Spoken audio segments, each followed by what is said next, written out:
الحمد للہ وحدہ والصلاة والسلام علی من لا نبی بعدہ اما بعد فاعوذ باللہ من الشیطان الرجیم بسم اللہ الرحمن الرحیم فإن آمنوا بمثل ما آمنتم به فقد اهتدوا عن ابن عمر رضی اللہ تعالی عنہما قال قال رسول اللہ صلی اللہ علیہ وسلم اصحابی کالنجوم فبأیہم اقتدیتم اہتدیتم عن ابن عباس رضی اللہ تعالی عنہما قال قال رسول اللہ صلی اللہ علیہ وسلم مثل اہل بیتی کسفینۃ نوح فمن رکبها نجا ومن تخلف عنها ہلک صدق اللہ العظیم وبلغنا رسولہ النبی الأمی الکریم ونحن على ذلك لمن الشاہدین والشاکرین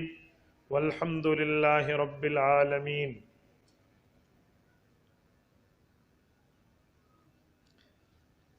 اسلام ما محبت خلفائے راشدین، ایمان ما اطاعت آل محمد است۔ معزز دوستو، آج 6 دسمبر 2020 بروز اتوار ہے۔ آپ کے یہاں تھویا بہادر ضلع چکوال میں عظمت صحابہ و اہل بیت کے عنوان سے معنون اس پروگرام میں اللہ پاک شرکت کا موقع عطا فرما رہے ہیں۔ میں نے آپ کی خدمت میں رسول اللہ صلی اللہ علیہ وسلم کی جماعت کے ان 2 طبقوں کی محبت، مودت، عقیدت، پیار کو بیان کرنا ہے، لیکن بیان سے پہلے میں اس بات پہ بہت حیران ہوں کہ ہم اس دور میں آ گئے ہیں کہ ہمیں نبی کے شاگردوں میں آپس میں محبت ثابت کرنی پڑ رہی ہے۔ یہ اس دور کی منحوسیت کی طرف اشارہ ہے کہ جن کو قرآن پیار اور محبت والا کہہ گیا، ہم ان کی محبتیں بتا رہے ہیں۔ کیا مطلب؟ اتنا جھوٹ پھیلا دیا گیا ہے، اتنی بددیانتی پھیلا دی گئی ہے، گویا حضور علیہ السلام کی تیار کردہ جماعت آپس میں ایک دوسرے سے ناراض تھی، آپس میں ایک دوسرے سے لڑتی تھی، آپس میں ایک دوسرے کی دشمن تھی، آپس میں ایک دوسرے کی خون کی پیاسی تھی۔ یہی جھوٹ پھیلا پھیلا کے دنیا میں پتہ نہیں لوگوں نے کیا لینا ہے۔ قرآن کریم کہتا ہے حضور کی جماعت ایمان کا ماڈل ہے۔ قرآن کریم کہتا ہے رسول اللہ کی جماعت ایمان کے لیے معیار ہے، اور ہمیں ثابت کرنا پڑتا ہے کہ صحابہ اور اہل بیت میں محبت ہے۔ بابا محبت ہے، انہی کی وجہ سے تو آج دنیا میں محبت اور عقیدت ہے۔ اس سے بڑھ کے اور بدقسمتی کیا ہوگی کہ ہم یہ ثبوت دیتے پھریں۔ میں ایک مثال دیتا ہوں، جب سورج چڑھا ہے نا، پھر یہ نہیں پوچھتے دن ہے یا نہیں ہے۔ سورج کا آنا دن کے ہونے کی دلیل ہے۔ صحابہ کرام اور اہل بیت کا لفظ آپس میں محبت کی دلیل ہے۔ یہ یاد رکھیں، ان میں نفرت جو کہتا ہے نا، اس کے اپنے دل میں نفرت موجود ہے، اس کے اپنے دل میں کدورت موجود ہے، اس کے اپنے دل میں تعصب موجود ہے، اس کے اپنے دل میں ضد اور عناد موجود ہے۔ پیغمبر کی جماعت وہ صحابہ ہو یا اہل بیت، ان میں محبت نفرت نہیں ہے۔ قرآن کریم سورت نمبر 3 سورت آل عمران آیت نمبر 104 پارہ نمبر 4 صفحہ نمبر 2، رب العزت فرماتے ہیں وَأَلَّفَ بَيْنَ قُلُوبِكُمْ فَأَصْبَحْتُمْ بِنِعْمَتِهِ إِخْوَانًا۔ کہ لوگو میرا وہ نعمت کا اترنا یاد کرو، فَاذْكُرُوا نِعْمَةَ اللَّهِ عَلَيْكُمْ، وہ نعمت یاد کرو، اِذْ كُنْتُمْ أَعْدَاء، تم ایک دوسرے کے دشمن تھے، فَأَلَّفَ بَيْنَ قُلُوبِكُمْ، رب نے نعمت اتاری، تمہارے دلوں میں پیار کو بھر دیا، محبت اور ایمان کو بھر دیا، فَأَصْبَحْتُمْ بِنِعْمَتِهِ إِخْوَانًا، کل کے دشمن آج کے بھائی بھائی بن چکے ہو۔ اللہ کے قرآن نے محبت کہہ دی ہے، اس کے باوجود کوئی بندہ ان میں نفرت کی بات کرے۔ اس سے 2 باتیں سمجھ آئی، یا تو اس کا قرآن پر اعتماد نہیں ہے، یا قرآن کریم پر اس کو مطالعہ نہیں ہے۔ کوئی قرآن کریم پڑھ لے اور قرآن پر اعتماد کر لے، یہ نہیں ہو سکتا وہ صحابہ اور اہل بیت میں نفرتیں بتاتا پھرے، یوں نہیں ہے۔ اور قرآن کریم ایک موقع پہ نہیں، کئی مواقع پر اس بات کو مدلل اور مبرہن کرتا ہے کہ ان میں پیار تھا، محبت تھی۔ ایک اور موقع ابھی مولانا پڑھ رہے تھے، محمد الرسول اللہ والذین معہ اشداء علی الکفار رحماء بینہم، کا رسول اللہ کی نبوت کا اثر اس کی جماعت پر ہے۔ جو ان کی جماعت ہے وہ کافر کے لیے تو سخت ہے، آپس میں رحم دل ہے۔ جب قرآن کریم نے کہہ دیا، اس سے بڑھ کے بات اور کون سی ہے؟ اور حدیث پاک، میں نے 2 حدیث پاک آپ کی خدمت میں پڑھی ہیں۔ حضرت عبداللہ ابن عمر کی روایت مشکات میں ہے، الاستیعاب میں امام ابن عبد البر مالکی حضرت ابن عباس کی روایت لائے ہیں۔ ایک میں صحابہ کی فضیلت ہے، ایک میں اہل بیت کی فضیلت ہے۔ اور صحابہ کی فضیلت میں فرمایا یہ ایسے ہیں جیسے آسمان کے تارے، اور اہل بیت کے لیے فرمایا یہ ایسے ہیں جیسے کشتی نوح، اور صحابہ کے لیے فرمایا ان تاروں میں جس تارے کی پیروی کرو گے ہدایت یافتہ بن جاؤ گے، اور اہل بیت کے لیے فرمایا جو اس کی کشتی میں بیٹھے گا کامیاب ہے، جو ہٹے گا وہ ناکام ہے۔ ہم تو یہ دونوں مانتے ہیں، ہم تو صحابہ کو ستارہ مانتے ہیں، اہل بیت کو کشتی نوح مانتے ہیں، لیکن کبھی کسی نے غور کیا کیا صحابہ کرام اور اہل بیت عظام کے لیے یہ فضیلتوں میں فرق کیوں دیا؟ ایک کو تارا ایک کو کشتی کیوں کہا؟ کیا تارے کی کوئی کشتی کے ساتھ کوئی ریلیشن شپ ہے، کوئی رشتہ داری ہے، کوئی تعلق ہے؟ کیا ہے؟ ستارے کا کشتی سے تعلق سمجھیں گے بات فائنل ہو جائے گی۔ جب تک یہ دنیا میں گوگل میپ ایجاد نہیں ہوا، اور جہاں آج بھی گوگل میپ کام نہیں کرتا، وہ ایریاز اٹھائیں، وہ علاقے اٹھائیں، اور آؤٹ آف کنٹری سفر کو دیکھیں، اور بحری جہازوں سے پوچھئے، سمندر میں چلتی ہوئی کشتیوں والوں سے پوچھئے، ان کشتیوں کے ملاحوں سے پوچھئے، بتاؤ تم ان علاقوں میں جا کے سفر کیسے کرتے ہو؟ یہ ملک پہنچنا ہے، اس علاقے پہنچنا ہے، اس بستی پہنچنا ہے، کیسے جاتے ہو؟ وہ کشتی والے کہتے ہیں ہمارے تجربہ ہے، ہمارے بڑے ہمیں بتا گئے ہیں، ستاروں سے رات میں سبق لینا، روشنی لینا، کشتی پار لگ جائے گی۔ اس تارے کو دائیں رکھیں، اس ستارے کو بائیں رکھیں، درمیان میں کشتی رکھیں فلاں ملک کے ساحل پہ، اس کو بائیں اس کو دائیں کر کے ترتیب الٹ کر لیں، فلاں ملک کے ساحل پہ ہم ستاروں سے روشنی لیتے ہیں اور کشتیاں پار لگ جاتی ہیں۔ جب آج تک ترتیب یہ ہے، حضور علیہ السلام کے دور میں تو گوگل میپ کی ایجاد ہی نہیں تھی، رسول اللہ کے دور میں تو لائٹس اور انرجی سیور کا وجود ہی نہیں تھا۔ اس وقت جو بتایا گیا وہ فوراً سمجھ آ گیا۔ کیا مانا؟ کہ اصحابہ کرام سے روشنی لوگے اور پیغمبر کی اہل بیت کی کشتی کے ساتھی بنو گے۔ یہ نہیں ہو سکتا کسی کو صحابہ سے محبت ہو وہ اہل بیت سے بغض رکھے۔ اس دھرتی پہ وہ بندہ موجود نہیں ہے جس کو اہل بیت سے محبت ہو وہ صحابہ سے بغض رکھے، جی نہیں۔ جس کو اہل بیت سے محبت ہے تو صحابہ سے یقینی محبت ہے، جس کو صحابہ سے محبت ہے اسے اہل بیت سے یقینی محبت ہے۔ ان میں سے کسی ایک کی نفرت دوسرے کی نفرت کو یہ بالکل فٹ ہے۔ اگر ایک کی نفرت آئے گی تو دوسرے کی نفرت خود بخود اس کے دل میں۔ ایک بندہ کہے نا کہ یہ آنکھ تو میری آنکھ ہے جو دائیں ہے، یہ بائیں آنکھ میرے پڑوسی کی ہے، یوں نہیں ہو سکتا۔ چہرے پہ لگی ہوئی دونوں آنکھیں اس کی اپنی ہیں۔ یہ نہیں ہو سکتا کہ ایک آنکھ کسی اور کی ہے جو تیرے چہرے پر موجود ہے۔ نہیں میرے بھائی، تیرے چہرے پہ لگی آنکھ تیری ہے، اور وہ اسی طرح تیری ہے جیسے دائیں تیری ہے ویسے بائیں تیری ہے۔ صحابہ کرام 2 قسم کے طبقات میں موجود ہیں، ایک پیغمبر کے شاگرد، ایک پیغمبر کے فیملی ممبرز ہیں، ایک حضور کا کنبہ ہے، ایک حضور پاک علیہ السلام کی جماعت ہے۔ جو حضور کی جماعت اور شاگرد ہے یہ صحابہ ہے، جو حضور کے فیملی ممبرز ہیں یہ اہل بیت ہیں، دونوں ہمارے ایمان کا حصہ ہیں۔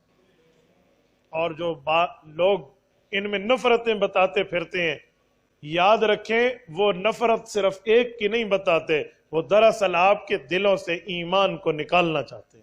ایمان نام ہے محبت صحابہ اطاعت اہل بیت کا، اگر یہ ایک چیز انقا اور ختم ہو جائے دوسری کبھی نہیں رہ سکتی، یہ نہیں ہو سکتا۔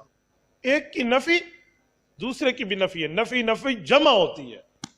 اگر ریاضی کے اصول کو سامنے رکھے تو بات فائنل ہو جائے گی۔ ایک کی نفی دوسرے کی نفی پر دلالت کرتی ہے۔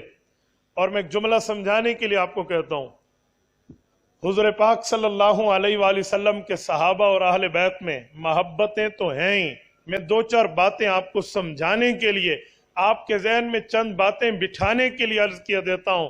حضور پاک صلی اللہ علیہ وآلہ وسلم کے صحابہ میں اور اہل بیت میں پیار دیکھنا ہو، حضور کی زندگی میں دیکھو، رسول اللہ کی وفات کے بعد دیکھیں، آپ کو نظر آ جائے گا۔ اللہ کے رسول صلی اللہ علیہ وسلم کی زندگی میں دیکھیں تو صحابہ اور اہل بیت کا پیار اگر آپ کو نظر نہیں آتا، میں دکھلائے دیتا ہوں۔ حضور پاک علیہ السلام کی ہجرت ہو رہی ہے، حضور کے بستر کا رکھوالا پیغمبر کی اہل بیت ہے، اور پیغمبر کی غار کا پہرے دار پیغمبر کا صحابی ہے۔ سیدنا علی المرتضیٰ کو بستر ملا ہے اور حضرت ابو بکر کو بستر والا ملا ہے۔ یہ دونوں حضور پاک علیہ السلام کے قریبی ہیں۔ جسے بستر دیا ہے وہ بھی امانت دار ہے، جسے بستر والا ملا ہے وہ بھی امانت دار ہے۔ اسے کافروں کی امانت کا رکھوالا بنایا، اسے اللہ کی امانت کا رکھوالا بنایا۔ اعتبار اس پر بھی ہے، اعتماد اس پر بھی ہے۔ کون کہتا ہے محبت ہی نہیں ہے، پیار نہیں ہے، محبت نہیں ہے، تعلق نہیں ہے؟ یہ نہیں ہو سکتا کہ میں کہیں جاؤں گھر چور کے حوالے کروں، میں کہیں جاؤں خود کو ڈاکو کے حوالے کروں۔ جی نہیں ہے۔ جیسے میرا گھر محترم ویسے میری ذات محترم، جیسے میری جان محترم ویسے میرا مال محترم۔ مال علی المرتضیٰ کے حوالے ہے اور پیغمبر کی جان ابو بکر کے حوالے ہے۔ یہ نہیں ہے، دونوں ایک ہیں، یوں نہیں کہہ سکتے۔ ان میں اگر ایسی بات ہے تو جب سیدنا علی المرتضیٰ نے پوچھا تھا یا رسول اللہ، لوگوں کی امانتوں کا امین میں ہوں، ان کا رکھوالا میں ہوں، میں ان کا خیال کروں گا، آپ اللہ کی امانت ہیں، آپ رب کی امانت ہیں، آپ کن کے ساتھ ہوں گے؟ کہا بحکم خدا میں ابو بکر صدیق کے ساتھ ہوں گا۔ صدیق صحابہ کا تاجدار ہے، آل بیت کا تاجدار حضرت علی المرتضیٰ ہے۔ اگر ان میں نفرتیں ہوتی تو ابو بکر کے لیے علی کہہ دیتے یا رسول اللہ کمال کر رہے ہیں، مال کی حفاظت میں تو مجھے بٹھا رہے ہیں، اپنی جان دشمنوں کے ہاتھوں، اپنی جان کسی اور کے ہاتھوں۔ جی نہیں، جیسے رسول اللہ کو ابو بکر صدیق پر اعتماد تھا ویسے علی المرتضیٰ کو اعتماد تھا کہ یا رسول اللہ میں اس امانت کا امین، وہ اس امانت کا امین۔ نہیں کہا؟ یہ تو پوری بات ہے۔ اچھا، پھر ابو بکر صدیق رضی اللہ عنہ کی اس بات کے بعد تھوڑا آگے چلتے ہیں۔ رسول اللہ صلی اللہ علیہ وسلم نے سارا سفر کیا ہے مدینہ منورہ کا، اور مدینہ منورہ پہنچنے سے پہلے قباء میں رکے ہیں۔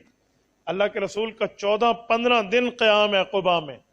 مسجد قباء کے لگ بھگ ساتھ جو حضرت کلثوم ابن ادم رضی اللہ عنہ کا گھر ہے، وہاں اللہ کے رسول صلی اللہ علیہ وسلم کا مقام موجود ہے، جسے مقام تستظیل کہتے ہیں۔ وہ آج بھی وہ جگہ ہے۔ یہاں رسول اللہ نے تقریباً 2 ہفتے گزارے ہیں۔ ان 2 ہفتے گزارنے کی 2 وجہ ہیں۔ ایک وجہ تو یہ ہے آگے اطلاع بھی ہو گئی اور ادھر مسجد بھی بن گئی۔ ایک وجہ اور بھی ہے، رسول اللہ صلی اللہ علیہ وسلم نے حضرت علی المرتضیٰ کا انتظار کیا ہے یہاں پر۔ حضور پہلے پہنچے تھے مدینہ پاک کی جگہ شروع میں، حضرت علی پیچھے سے آئے۔ جس دن حضرت علی آئے، اللہ کے رسول اور حضرت علی اکٹھے ہوئے، پھر سب کو حکم کیا آپ مدینہ داخل ہو جائیں۔ تو حضور پاک علیہ السلام صحابہ کے ساتھ ہیں، اہل بیت کے فرد کا انتظار ہے۔ اچھا، میں ایک بات مزید کرتا ہوں۔ ابو بکر صدیق کی بیٹی صدیقہ بنت صدیق سیدہ ام المؤمنین عائشہ رضی اللہ عنہا، یہ ابو بکر کی بیٹی ہے، اور پیغمبر علیہ السلام کو اطلاع ہوتی ہے، جبرائیل آتے ہیں، ایک ریشم کے کپڑے کے غلاف میں ان کی تصویر چھپا کے لاتے ہیں۔ یہ دیکھیں۔ دیکھا؟ جی ہاں، کہ رب نے جنت میں آپ کا اس پر نکاح کر دیا ہے، یہ آپ کی بیوی بنے گی۔ اور پیغمبر کی بیوی کون ہے؟ سورت نمبر 33، آیت نمبر بھی 33، 22 پارے کا پہلا صفحہ۔ یا نساء النبی لستن کاحد من النساء ان اتقیتن فلا تخضعن بالقول فیطمع الذی فی قلبه مرض وقلن قولا معروفا انما يريد الله ليذهب عنكم الرجس اهل البيت ويطهركم تطهيرا واذكرن ما يتلى في بيوتكن من آيات الله والحكمة ان الله كان لطيفا خبيرا۔ آپ کھولیے یہ تینوں آیات اور دیکھیے، اللہ نے پیغمبر کی بیوی سے شروع کیا۔ پیغمبر کی بیویوں تمہاری جیسی اس کائنات میں عورتیں کوئی نہیں ہیں، اور تم وہ نبی کی اہل بیت ہو جنہیں اللہ پلیتی سے پاک کر دے گا، اور تمہارے گھر میں جو اللہ کی وحی اتر رہی ہے اسے یاد کرو اور اسے آگے پھیلاؤ، آگے تک پہنچا دو، کیونکہ اللہ ہر چیز کی خبر رکھنے والا ہے۔ قرآن کریم کی یہ آیات پیغمبر کی بیویوں کو اہل بیت کہتی ہے، اور یہ ابو بکر کی بیٹی ہے، وہ بھی اہل بیت میں شامل ہے۔ حضرت عائشہ عمر فاروق کی بیٹی ہیں، حضرت حفصہ وہ بھی پیغمبر کی بیوی ہیں، اہل بیت میں شامل ہیں۔ حضرت ابو سفیان کی بیٹی ہیں سیدہ رملہ ام حبیبہ رضی اللہ عنہن، یہ بھی پیغمبر کی بیوی اہل بیت میں شامل ہے۔ حضور پاک کی بیوی حضرت خدیجہ اللہ کے رسول کی بیوی، حضرت صفیہ اللہ کے رسول کی بیوی، زینب بنت جحش اللہ کے رسول کی بیوی، زینب بنت خزیمہ رسول اللہ کی بیوی، سیدہ جویریہ رسول اللہ کی بیوی، حضرت ام سلمہ رضی اللہ عنہن، یہ پیغمبر کی بیویوں کو قرآن کریم نے 22 پارے کے پہلے صفحے پہ اہل بیت کہا ہے۔ تو جو ابو بکر پیغمبر کا رکھوالا تھا، اس کی اولاد اہل بیت بنی ہے، یہ قرآن کریم نے فیصلہ دیا۔ اور محبت دیکھیں پھر ان حضور پاک کی بیویوں کی، انہوں نے پورا سچ امت کو بتایا۔ کھولیے تفسیر روح المعانی، اس دھرتی پر احناف کی سب سے بڑی عربی زبان کی تفسیر ہے، 22ویں جلد کھولیے۔ امام محمود آلوسی رحمہ اللہ روایت لائے ہیں، حضرت ام سلمہ رضی اللہ عنہ سے ام المؤمنین کہتی ہیں میرا گھر تھا، حضور میرے گھر میں آرام فرماتے، قرآن کی آیت اتری، پیغمبر کی بیویاں اہل بیت ہیں۔ حضور پاک علیہ السلام نے رب کی رحمت کے سمندر کو دیکھا کہ آج میرا اللہ رحمت کا سمندر بہا رہا ہے۔ حضور نے چاہا یہ اہل بیت کا مفہوم کچھ وسیع ہو جائے، کچھ بڑھ جائے، کچھ اور افراد بھی اس اہل بیت کے طبقے میں شامل ہو۔ تو اللہ کے رسول نے اپنی اولاد کو دیکھا تو حضور پاک کی 7 اولادیں ہیں، 6 اولادیں اس وقت دنیا سے جا چکی تھی، 3 بیٹے ہیں، 4 بیٹیاں ہیں، 3 بیٹے بھی فوت ہیں، اور 4 بیٹیوں میں 3 بیٹیاں بھی فوت ہیں۔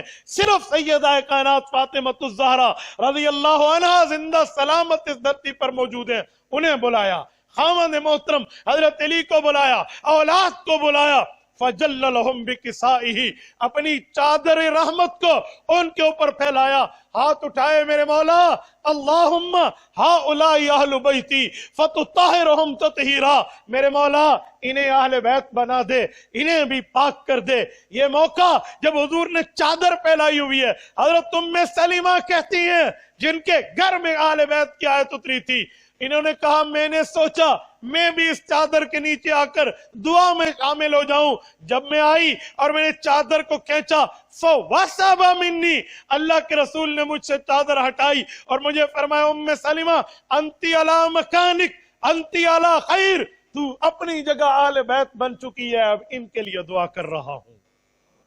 مکمل سچ ان امہات المؤمنین نے بتایا ہے۔ تو اہل بیت میں پیغمبر کا گھرانہ بھی ہے، پیغمبر کی بیویاں بھی ہیں، پیغمبر کی اولاد بھی ہے، رسول اللہ کے داماد بھی ہیں۔ تو ہم تو پوری بات مان رہے ہیں۔ یہ ابو بکر کی اولادوں کو رب نے اہل بیت بنا دیا، اب حضرت عمر کی اولادوں کو رب نے اہل بیت بنا دیا، اور رسول اللہ نے رشتہ دیا ہے حضرت عثمان کو بھی، حضرت علی کو بھی، ابو العاص کو بھی، وہ اہل بیت ان کے گھر آئے تو رب نے انہیں بھی اہل بیت بنا دیا۔ ہم تو پورا سچ مانتے ہیں، ادھورا نہیں مانتے۔ باپ کا بیٹا باپ کا بیٹا ہوتا ہے، چاہے وہ جس رنگ میں ہو، جس کلر میں ہو، وہ اولاد اپنے باپ کی ہوتی ہے، قوم اپنے باپ کی ہوتی ہے، قبیلہ اپنے باپ کا ہوتا ہے۔ یوں نہیں ہے اس بندے کی شکل اس بندے سے نہیں ملتی تو یہ اس کا بھائی نہیں ہے، جی نہیں، ان کا والد ایک ہے تو یہ اس کا بھائی ہے۔ یہ کیسے کہا گیا ہے؟ حضور کی زبان سے پیغمبر کی اولاد کو اہل بیت کہا جائے، وہ مان لیا جائے۔ اللہ کی قرآن کریم نبی کی بیویوں کو اہل بیت کہیں، اسے چھوڑ دیں، جی نہیں۔ اہل سنت کا بڑا دل ہے، وسعت ظرفی کا مظاہرہ ہے۔ ہم اللہ کے بنائے ہوئے اہل بیت بھی مانتے ہیں، رسول اللہ کے بنائے ہوئے اہل بیت بھی مانتے ہیں۔ جو خدا کے بنائے ہوئے اہل بیت کا منکر ہے وہ ہمارا نہیں ہے، جو مصطفیٰ کے بنائے ہوئے اہل بیت کا منکر ہے وہ بھی ہمارا نہیں ہے۔ ہم تو دونوں کو مانتے ہیں۔ اہل بیت کے مفہوم کو چھوٹا نہ کیجئے، اہل بیت کے مفہوم کو کم نہ کیجئے۔ جس کو اللہ کے رسول نے بڑا رکھا ہے اسے بڑا رکھیے۔ ہم دین کے گھٹانے والے نہیں ہیں، دین کے بڑھانے والے نہیں ہیں، اصلی دین پہنچانے اور سنانے والے ہیں۔ یہ نہیں ہے دین بڑھا دو یا دین گھٹا دو۔ ہاں ہم دین پھیلانے والے ہیں، لیکن دین میں بڑھوتری کے قائل نہیں ہیں، دین میں اضافے کے قائل نہیں ہیں، دین میں ایڈنگ کے قائل نہیں ہیں، دین میں بدعات کے قائل نہیں ہیں، رسومات کے قائل نہیں ہیں۔ ہم اصلی دین سنانے کے قائل ہیں۔ نہ ہم دین کی کمی کرتے ہیں جسے کہتے ہیں الہاد، نہ دین میں اضافہ کرتے ہیں جسے کہتے ہیں بدعات۔ نہ ہم بدعات والے نہ ہم الہاد والے، ہم اصلی دین سنانے اہل سنت والجماعت والے۔ ہم تو اصلی شکل سنا رہے ہیں، اصلی معاملہ بتا رہے ہیں۔ اور ایک بات میں مزید کہتا ہوں، پیغمبر علیہ السلام کی زندگی میں بھی اہل بیت اور صحابہ کے یارانے رہے ہیں، کسی ایک موقع پر انکار نہیں ہے۔ آؤ میں ایک جملہ کہتا ہوں، سیدنا علی المرتضی رضی اللہ عنہ کو جو چوتھی اور چہیتی بیٹی اللہ کے رسول کی ملی ہے حضرت فاطمہ، ان کی 3 بہنیں پہلے بھی تو ہیں یار، ان کا ذکر کیوں نہیں کرتے؟ وہ کن کو ملی ہیں ان کی بات کیوں نہیں کرتے؟ ایک بندہ مجھے کہنے لگا حضرت فاطمہ حضور کی اکلوتی بیٹی ہے، آپ کہتے ہیں 4 بیٹیاں ہیں۔ میں نے کہا میں نہیں کہتا، اگر قرآن پر تیرا ایمان ہے تو قرآن کریم کی آیت پڑھ اور پین مجھ سے لے، اس آیت کا ترجمہ تو لکھ دے، میں تیرے ہاتھ چوم لوں گا۔ لکھ سورت نمبر 33 سورت احزاب کی آیت نمبر 160، رب العزت فرماتے ہیں پارہ نمبر 22 میں، یا ایھا النبی کل ازواجک و بناتک و نساء المؤمنین یدنین علیہن من جلابیبہن ذالک ادنی ان یعرفن فلا یؤذین۔ اللہ کا قرآن کہتا ہے اے نبی میں پردے کا حکم اللہ اتار رہا ہوں، آپ پردے کا حکم سنائیے اپنی بیویوں کو، اپنی بیٹیوں کو اور امت کی عورتوں کو۔ بیٹیوں کو، وہ بنات جمع پلورل کا لفظ ہے، سنگولر اور واحد نہیں ہے۔ اللہ کے قرآن نے بیٹیاں کہا ہے۔ ایک بندہ مجھے کہنے لگا مولانا اس سے مراد ہے امت کی بیٹیاں۔ میں نے کہا میں تیرا جھوٹ تب مان لیتا جب آگے ونساء المؤمنین نہ ہوتا کہ امت کی اولادوں کو بتا دو، اس کے لیے تو علیحدہ لفظ موجود ہے۔ یار یہ کیسی بات ہے؟ یہ پیالہ شربت کا ہے، یہ پیالہ پانی کا ہے، یہ بھی پانی کا ہے، یہ کیوں پانی کا ہے؟ یہ شربت کا ہے، یہ چائے کا ہے، یہ پانی کا ہے، ایک ایک علیحدہ موجود ہے۔ تجھے کس نے کہا تو ایک کو ختم کر دے؟ یہ قرآن کی آیات نہ ہو، قرآن کریم کا لفظ نہ ہو، اللہ کا فرمان نہ ہو، جو سزا چور کی وہ میری دینا۔ میں تو بعض اوقات یوں پین نکال کر ہاتھ میں دیتا ہوں کہ جرت کرو ذرا قرآن کے کسی ترجمے سے اس کا ترجمہ لکھ دو۔ بیٹی ہے یا بیٹیاں ہیں؟ کہتے ہیں بیٹیاں ہیں۔ تو میں نے کہا تجھے کس نے کہا تو بیٹیاں کم کر دے؟ کہنے لگا اس میں 4 کا لفظ نہیں ہے۔ میں نے کہا اس میں 1 کا بھی نہیں ہے، بیٹیاں ہیں۔ چلو 2 مان لے، دوسری کہاں گئی؟ تیسری کہاں گئی؟ چوتھی کہاں گئی؟ تو نہیں مانے گا، کیوں؟ تجھے کچھ اور اپنا جھوٹ پر چھپانا پڑتا ہے، جھوٹ چھپانا پڑے گا۔ اور یقین مانے اس دھرتی پر میں نے ایسوں سے کئی مرتبہ گفتگو کی ہے، آپ ان 4 بندوں کو پکڑ کے 4 کمروں میں بٹھا دو، پین کاپی ہاتھ میں دو، کہ اس مسئلے پہ اپنا نظریہ لکھ کے دو، جب چاروں کمرے سے باہر آئیں گے الگ الگ نظریہ لکھیں گے۔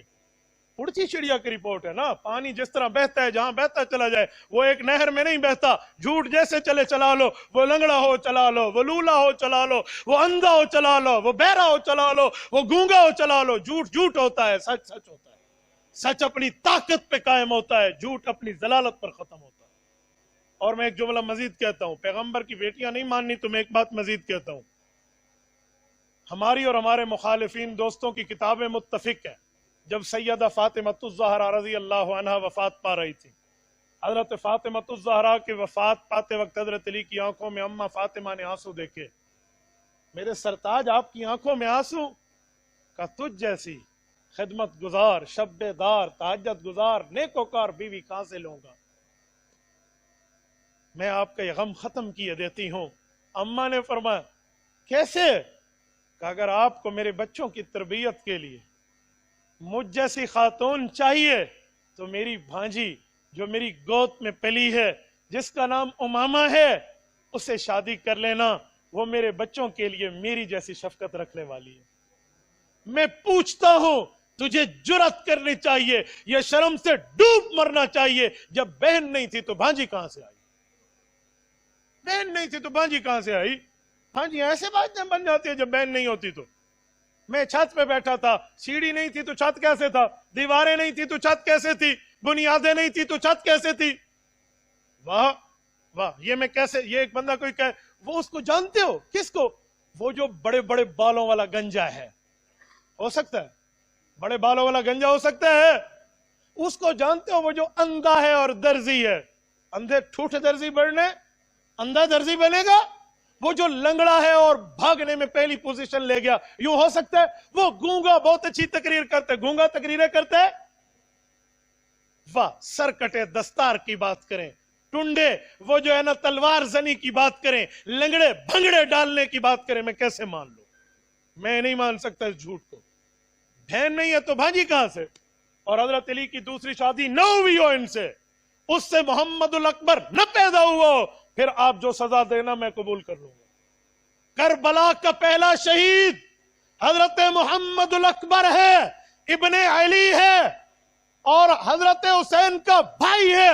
کربلا کی دھرتی کا پہلا شہید ہے، 72 تنوں میں پہلا تن ہے، اس کی ماں کا نام امامہ ہے، والد کا نام علی ہے، اور ان کی امی حضرت فاطمہ کی بھانجی ہے نہیں ہے تو بھانجی کہاں سے ہے؟ تجھے ماننا پڑے گا، تجھے میں وہ گراؤنڈ کر دوں، اس طرح محاصرے میں دلائل میں کھڑا کر دوں، چاروں نہ چار تجھے ماننا پڑے گا، نہ جائے رفتن نہ پائے ماندن۔ دلیل کی دنیا میں بھانجی تب ہے جب پہلے بہن ہو۔ تو حضور پاک علیہ السلام کی بیٹیاں بھی اہل بیت ہیں، میں پیغمبر علیہ السلام کی بیٹیوں کو بھی اہل بیت مانتا ہوں، اولادوں کو بھی مانتا ہوں۔ تو حضور پاک علیہ السلام کی اہل بیت میں محبت نہیں ہے تو یہ باتیں کیوں ہیں؟ جب حضرت علی المرتضیٰ کی شادی ہو رہی تھی، کبھی اس کو بھی تو دیکھ لیں، حضرت علی کی شادی کے وقت حضور پاک علیہ السلام نے فرمایا علی حق مہر خامد کے ذمہ ہے نا؟ حضرت علی نے عرض کیا یا رسول اللہ جی ہاں۔ حضرت علی گھر آئے، حق مہر کے لیے کیا کروں؟ زرہ دیکھی، اس زرہ کو بیچ دو، تقریباً اس کی قیمت 400 درہم ہے، تو آرام سے حق مہر بن سکتا ہے۔ جی ہاں۔ حضرت علی المرتضیٰ یہ بیچنے کے لیے کہاں گئے ہیں؟ حضرت عثمان کے دروازے پر۔ دوستی اور پیار نہیں تھا تو کیوں گئے ہیں؟ یار کیسی باتیں کرتے ہیں۔ اور جب حضرت عثمان، کمال ہے عثمان غنی کی شان کی، جب حضرت علی نے یہ بات کی نا تو حضرت عثمان نے دل میں سوچا اسے کہہ دوں ذرا رکھ لو، پیسے مجھ سے لے لو، یہ علی کی غیرت کے خلاف ہے، مروت کے خلاف ہے، اور شادی بھی تو میری سالی کی ہے نا۔ حضرت عثمان کو 2 بیٹیاں ملی ہیں نا، حضرت رقیہ اور ام کلثوم، تو میری گھر کی بات ہے، کیا کروں؟ علی کے ساتھ تعاون بھی کرنا چاہیے اور ان کی غیرت و مروت پہ بھی حرف نہ آئے۔ علی اس کی قیمت بازار میں کتنی لگی؟ کہا 400 درہم کا، یہ لیں ذرا مجھے دے دیں، جزاک اللہ، بس جزا، یعنی ایسا چہرہ پیش کیا کہ وہ سمجھے کہ گویا میں نے مجبوری میں نہیں بیچا۔ اگلے دن شادی ہو گئی ہے نا، اب ولیمہ ہے نا، میرج گفٹ بھی کسے کہتے ہیں، شادی کا تحفہ بھی کسے کہتے ہیں نا، اب تو غیرت و حمیت اور خودداری پہ حرف نہیں۔ عثمان آپ ذرا ساتھ لائے، کہ ذرا تو میری ہے، شادی کا تحفہ تمہیں دینے آیا ہوں، یہ وصول کر لو۔ آپ کہتے ہو محبت نہیں ہے، یہ ذرا حضرت علی المرتضیٰ کے پاس لوٹی کیوں ہے؟ یار یہ کیسی بات ہے؟ یہ اہل بیت اور صحابہ کا پیار نہیں ہے؟ اور میں ایک جملہ مزید کہتا ہوں، حضرت فاطمہ الزہرا رضی اللہ